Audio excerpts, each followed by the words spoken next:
नमस्कार दोस्तों, कैसे हैं आप लोग? अच्छे होंगे, स्वस्थ होंगे, बढ़िया से पढ़ रहे होंगे और देश दुनिया की खबरों से रूबरू हो रहे होंगे, जागरूक हो रहे होंगे। दोस्तों, क्या आपने वो कहानी सुनी है? कौन सी? अरे अपने महाभारत में जब कर्ण की गोद में उनके गुरु परशुराम जी सर रख के सो रहे थे और कर्ण को बिच्छू काटता है और इसके बाद भी वो अपने पैर को हिलाते नहीं है कि मेरे गुरुजी ना जग जाए। उसको कितना दर्द हो रहा होगा, कर्ण को कितना दर्द हो रहा होगा कि कैसे तड़प रहा होगा वो, किस प्रकार से अंदर बेचैनी हो रही होगी, कैसे मैं अपने पैर को हटाऊं। यहाँ तक कि खून भी निकल रहा था, आप वो दृश्य देखिएगा, यहाँ तक कि उनको खून भी निकल रहा था। इसके बावजूद भी उन्होंने क्या किया, अपना पैर नहीं हिलाया था कि मेरे गुरुजी जग जाएंगे।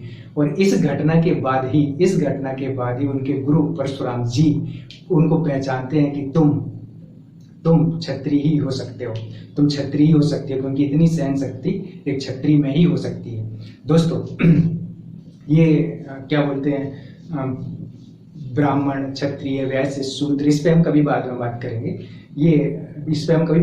करेंगे कि जो गुण है वो क्षत्रियों में या गुणों के आधार पर किस प्रकार से विवेचना होती है। अभी हम बात कर रहे हैं कि कर्ण जो थे उनको काट रहा था बिच्छू, इसके बावजूद भी उनकी आप सहन शक्ति देखो, उनकी आप सहने की शक्ति देखो कि वो अपने पैर को हिलाए नहीं, कि अगर मैं पैर को हिलाता हूं तो मेरे गुरुजी जग जाएंगे। तो यहाँ जो सीखने वाली चीज है वो क्या है?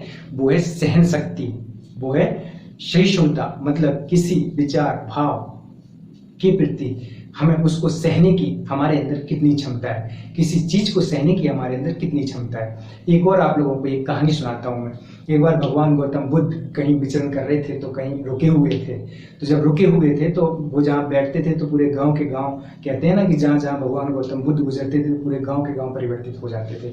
तो जहाँ वो बैठे हुए थे वहां एक व्यक्ति बड़े आक्रोश में आया, बड़े गुस्से में आया।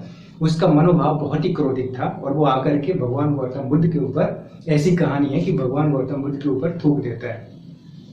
जब भगवान गौतम बुद्ध के ऊपर थूक देता है तो उनके जो शिष्य आनंद और उनके भाई भी हैं और शिष्य आनंद जो हैं वो बड़े आक्रोशित हो जाते हैं और बहुत गुस्सा आ जाता है उनको। बहुत गुस्सा आने के बाद वो किसी तरीके से अपने गुस्सा को बर्दाश्त करते हैं। आनंद वहां तो उस समय तो कुछ बोल नहीं पाते हैं, लेकिन भगवान गौतम बुद्ध क्या करते हैं, इस घटना के बाद भी मुस्कुराते हैं। लेकिन बाद में वो जो आनंद था वो गौतम बुद्ध से पूछता है, मतलब भगवान बुद्ध से पूछता है कि आप उस व्यक्ति को क्यों कुछ नहीं बोले, वो आपके ऊपर थूक के चला गया, इतनी बड़ी बेइज्जती हो गई, इतना आपका आत्मसम्मान नहीं है क्या, है ना? इतने सारे लोग बैठे हुए आपके ऊपर थूक के चला गया, बताओ आप उसको क्यों कुछ नहीं बोले? हमें बोल दिए होते तो हम उसको होते ही लिटा दिए होते, है ना? मार के सीधो कर दो, वो तो उनका बिछा दो, वो तो मार के ऐसो, है ना? लेकिन आप तो कुछ बोले ही नहीं उसको। भगवान गौतम बुद्ध बोलते हैं वो कुछ कहना चाह रहा था। बोले क्या कहना चाह रहा था, थूक के चला गया? क्या कहना चाह रहा था? कहने के लिए जबान नहीं थी क्या? जबान तो थी कहने के लिए, जबान से कहता, थूक के चला गया। आप बोल रहे कुछ कहना चाहता था। क्या कहना चाहता था? बोले मुझे नहीं पता, पर वो कुछ कहना चाहता था, लेकिन वो इतना असहज था कहने में कि उसके पास शब्द ही नहीं थे। इसलिए उसने अपनी जो गुस्सा है, जो भी अपना मनोभाव है, जो भी अपना आक्रोश है, वो ऐसे प्रकट किया। दूसरा दिन होता है, सुबह होती है, फिर वही व्यक्ति आता है और भगवान गौतम बुद्ध के चरणों में गिर जाता है। जब वो उनके एक मिनट, हाँ दोस्तों, तो जब वो आता है और भगवान गौतम बुद्ध के चरणों में गिर जाता है तो फिर भी वो कुछ बोल नहीं रहा है जुबान से, जुबान से कुछ नहीं बोल रहा है और वो चरणों में गिर गया और अब पश्चाताप कर रहा है, अब रिग्रेट फील कर रहा है, अब बहुत ही अपने आप को अपमानित महसूस कर रहा है, बहुत ही उसको पश्चाताप हो रहा है कि बताओ मैंने क्या किया था, मैं इनके ऊपर थूक के चला गया था। तो भगवान गौतम बुद्ध क्या बोलते हैं, देख रहे हो आनंद, कल भी इसके पास कहने के लिए शब्द नहीं थे, आज भी इसके पास कहने के लिए शब्द नहीं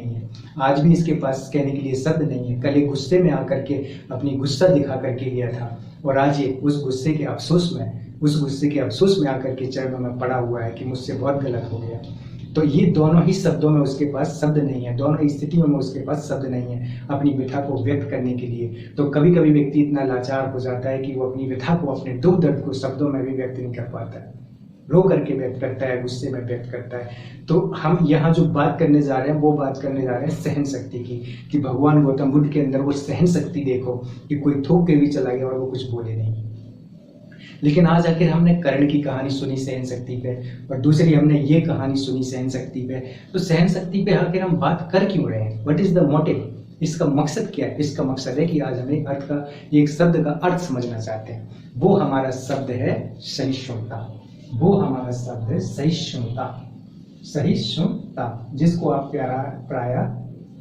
प्राय खबरों में सुनते रहते हो। ये शब्द है टॉलरेंस, ये शब्द है टॉलरेंस, ये शब्द है सहिष्णुता, ये शब्द है सहने की शक्ति, कि हमारे अंदर सहने की शक्ति कितनी है, हम चीज़ों को कितने सह पाते हैं। कोई कुछ कह देता है तो हम तुरंत आक्रोशित तो नहीं हो जाते हैं, कोई कुछ कह देता है तो हम तुरंत मारपीट को उतारू तो नहीं हो जाते हैं, कोई थोड़ी सी बात कह देता है, कोई गाली गलौज कह देता है तो हम उसके पीछे अपने हथियार अस्त्र शस्त्र लेके तो नहीं भागते हैं। ये है कि किसी ने हमें अपमानित किया तो हम आग बबूला हो जाते हैं, किसी ने हमें कोई बात कही तो हमारे मनोभाव बदल जाते हैं। तो सहिष्णुता भी एक भाव है, सहिष्णुता सहने का भी एक भाव ही है।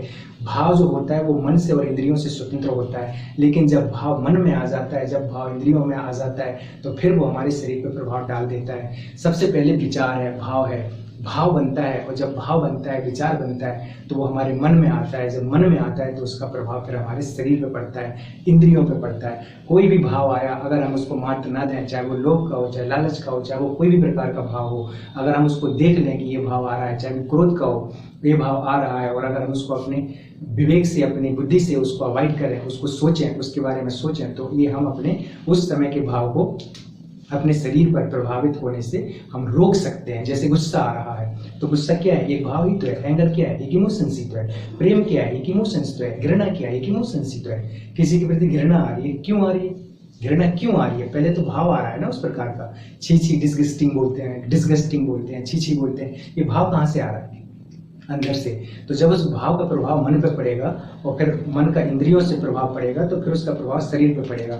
तो अगर हमें किसी ने कुछ गाली गलौज कर दी, या हमें किसी ने कुछ कह दिया, या हमारे धर्म को किसी ने कुछ कह दिया, या हमें जाति सूचक शब्दों का इस्तेमाल कर दिया कि वो इस जाति का कहाँ जा रहा है, तो हम तुरंत आग बबूला हो जाते हैं और हम उसको देखने के लिए तत्पर हो जाते हैं कि तो के तो आज देख ले हूँ मैं, तेरे ऐसा काया का मुख है।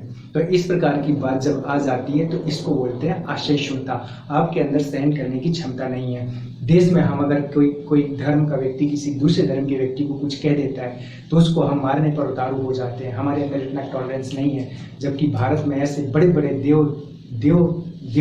देवता रहे हैं या देवदूत रहे हैं जिन्होंने टॉलरेंस को दिखाया है, जिन्होंने टॉलरेंस पावर को दिखाया है, सहिष्णुता को दिखाया है। अपने भगवान राम को ही देख लीजिए, या जो भी हमारे देवी पुरुष हैं उनको देख लीजिए, उनकी सहन शक्ति को देख लीजिए कि उन्होंने कितना सहा है। किस प्रकार की चीज़ें सही हैं, तब जा करके पेशेंस रखें और आगे बढ़ें। तुरंत आग बबूला नहीं हुए, किसी चीज़ को लेकर के तुरंत आग बबूला नहीं हुए। वैसे ही दोस्तों, इस सहिष्णुता शब्द का अर्थ क्या होता है, इसका मतलब क्या होता है और इस समाज में क्यों जरूरी है? सहिष्णुता समाज को बांधती है, असहिष्णुता समाज को तोड़ती है। सहिष्णुता घर परिवार को जोड़ती है, असहिष्णुता घर परिवार को तोड़ती है। इसलिए हमें अपने भाव को समझना चाहिए कि हमारे अंदर जो भाव आ रहा है वो कौन सा भाव आ रहा है। क्या जो मेरे अगर सहने की शक्ति कम हो रही है तो क्यों हो रही है? मैं इतने जल्दी जल्दी गुस्सा क्यों हो जाता हूँ? मैं इतने जल्दी जल्दी मेरे भाव क्यों चेंज हो जाते हैं? इस पर आपको विचार करना है। इस पर हमें खुद को विचार करना है, कि हमारी सहन शक्ति क्यों कम हो रही है। हमें किसी धर्म, किसी जाति, किसी वर्ग, किसी लिंग, किसी नस्ल, किसी क्षेत्र के व्यक्ति से इस प्रकार की ईर्ष्या द्वेष क्यों हो जाती है कि हम तुरंत आक्रोशित हो जाते हैं, कि हम उसकी बात को थोड़ा सा सहन तक नहीं कर पाते हैं और हम लड़ने मरने के लिए उतारू हो जाते हैं। दोस्तों, हमें पता है कि हम सबके मूल्य होते हैं और सबसे बड़े मूल्य सत्य, अहिंसा, अस्तेय, अपरिग्रह ही होते हैं। सत्य है, न्याय है, ये कुछ मूल्य ऐसे हैं जो हम हर देश और काल में रहते हैं। जैसे सत्य है, न्याय है ना, सत्य हुआ, न्याय हुआ, अहिंसा हुआ, इसको आप किस काल में गलत कह देंगे? किसी काल में गलत नहीं कहेंगे। सत्य हमेशा सत्य होता है। कहते हैं ना, सत्यम शिवम सुंदरम, जो सत्य है वही शिव है, जो शिव है वही सुंदर है, जो सुंदर है वही शिव है। सत्यम शिवम सुंदरम। तो सत्य एक ऐसा मूल्य है जो हर देश काल में रहेगा। कल भी था, आज भी था, परसों भी रहेगा। न्याय कल भी था, आज भी था, परसों भी रहेगा। तो दोस्तों, सहिष्णुता का सीधा सा मतलब है सहन करना। अगर हमारे अंदर चीज़ों को सहन करने की क्षमता आ जाती है तो हम दूसरों के प्रति एक भ्रातृत्व की भावना दिखा सकते हैं, भाईचारे की भावना दिखा सकते हैं। टॉलरेंस के साथ हम लोग एक साथ रह सकते हैं, विकास के पथ पर आगे बढ़ सकते हैं, देश को प्रगति के पथ पर आगे ले सकते हैं। अगर किसी IAS ऑफिसर में टॉलरेंस नहीं है, अगर किसी सांसद विधायक में टॉलरेंस नहीं है, सहन शक्ति नहीं है, तो सोचो सरपंचों को किस प्रकार के काम कर सकते हैं। अगर किसी ग्राम प्रधान, पंचायत, ब्लॉक पंचायत प्रमुख या जो भी हमारे सरकारी नौकरशाह हैं, जो भी लोक सेवक हैं, उनको आप देखिए, अगर उनके अंदर टॉलरेंस नहीं है, फिर हमें एथिक्स का टॉपिक आ जाएगा, अगर उनके अंदर टॉलरेंस नहीं है तो क्या वो अपनी नीतियों को, अपने कानूनों को क्या कायदे से अच्छी तरीके से इम्प्लीमेंट कर पाएंगे। अगर वो उनके अंदर सहने की शक्ति नहीं है तो क्या वो बात बात पे आक्रोशित नहीं हो जाएंगे? क्या वो अपनी बात को ही महत्व नहीं देंगे? क्या उनका ही अहंकार पलवित और पुष्पित नहीं होगा? क्या दूसरे व्यक्ति के सुख दुख दर्द के बारे में हम सोच पाएंगे? तो दोस्तों, सहिष्णुता का मतलब है सहन करने की शक्ति, दूसरे के विचारों को महत्व देने की शक्ति, अपने विचारों को रखने की स्वतंत्रता और दूसरे विचारों को रखने की स्वतंत्रता की। वो भी विचार, आपके विचार, उनके विचार, दोनों विचारों को सुनिए। जहां आपको लगे कि ये विचार सही नहीं है तो हम क्या कर सकते हैं, उन विचारों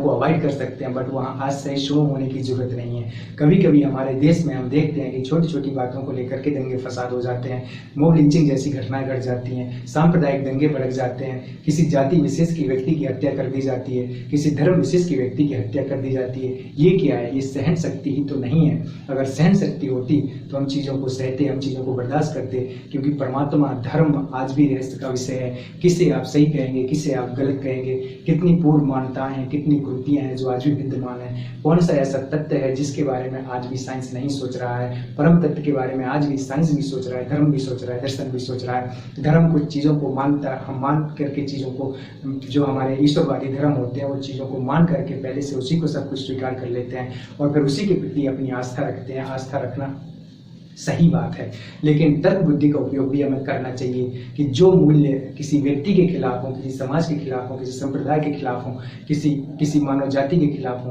पूरी मानव जाति के खिलाफ हो, तो वो मूल्य कैसे सही हो सकते हैं मेरे दोस्तों।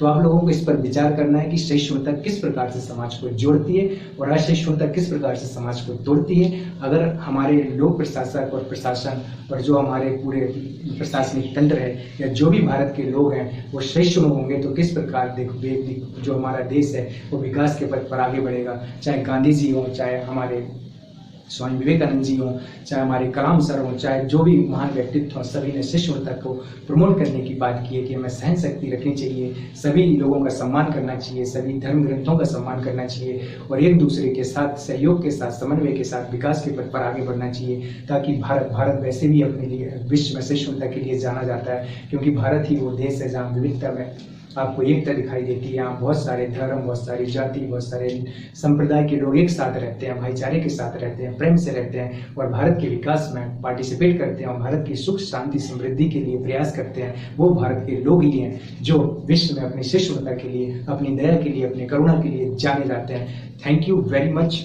इसी प्रकार से हम सहिष्णु रहें और देश को विकास के प्रकृति के पथ पर आगे ले जाएं। Like, share and subscribe.